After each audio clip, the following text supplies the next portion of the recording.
What's good, everybody? It's Nathaniel Andrew here. Today I'm going to show you some right and left hand slapping techniques, and I'm going to demonstrate it on the Yamaha TRB 104J. So this exercise that we're going to look at today is going to incorporate the right thumb and the four fingers on the left hand. So first of all, we're going to start off just by thumping the string. So with this exercise, what we want to do is keep the arm, the elbow and the wrist relaxed, and just make sure that our tone is consistent and make sure that our wrist is relaxed. It's kind of like bouncing a basketball. We want to get that sort of movement in our right hand. And again, we're just using the open E string. So that's step one. So now we're going to focus on our left hand. First step is taking your first finger on your left hand and covering the strings. We're not pushing down on the strings, we're simply stopping the strings from ringing out.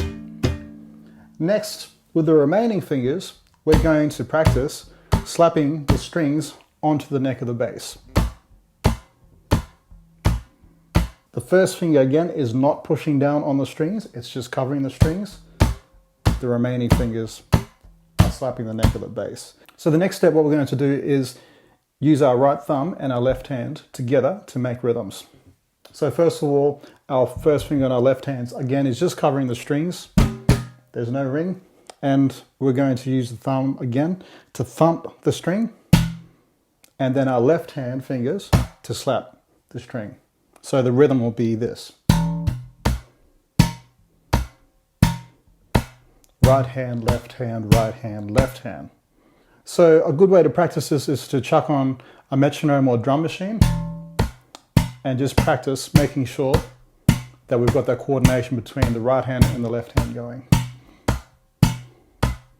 The next step is we're going to look at how we can use the right thumb and the left hand to create rhythms like a drummer would. For example,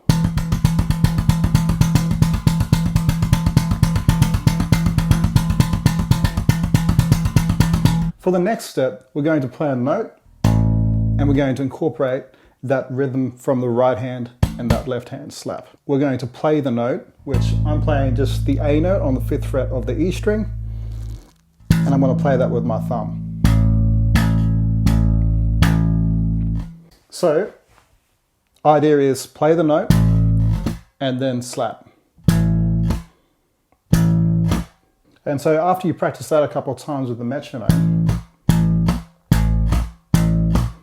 we can start to create those patterns again by utilizing the thump on the right hand thumb and the slap of the left hand. The other thing that we can do is release the pressure of the note after we've played it. So I'm pushing down on the A note, and then when I slap it with the left hand fingers, the pressure is released off the A note. So let's speed that up and play a rhythm with that note.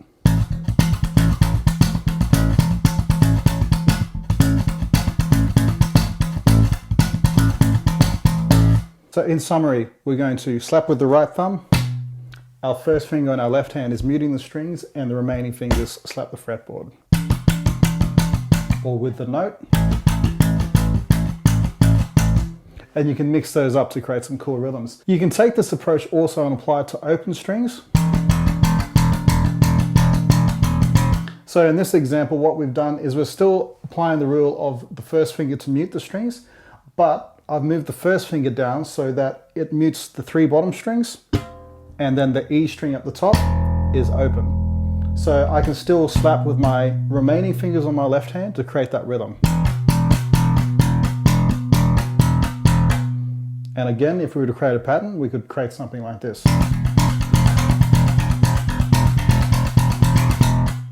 The other thing you can do, which is really cool when you're playing with open strings, is I like to use my elbow and the fleshy bit of my arm here to mute the string as I play it.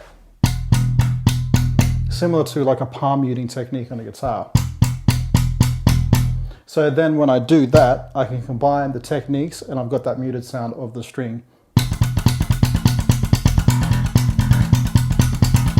Now what I'm doing is that part of my arm, as you can see right here, is muting the string.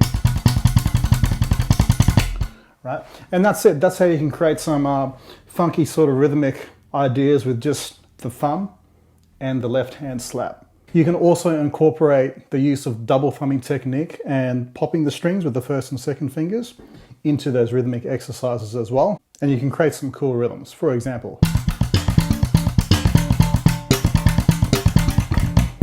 and again, just make sure that each step, whether it's the right hand thump, the left hand slap, or putting them together, or playing the note, or playing the open string, make sure that each one of those are grooving, they're clear.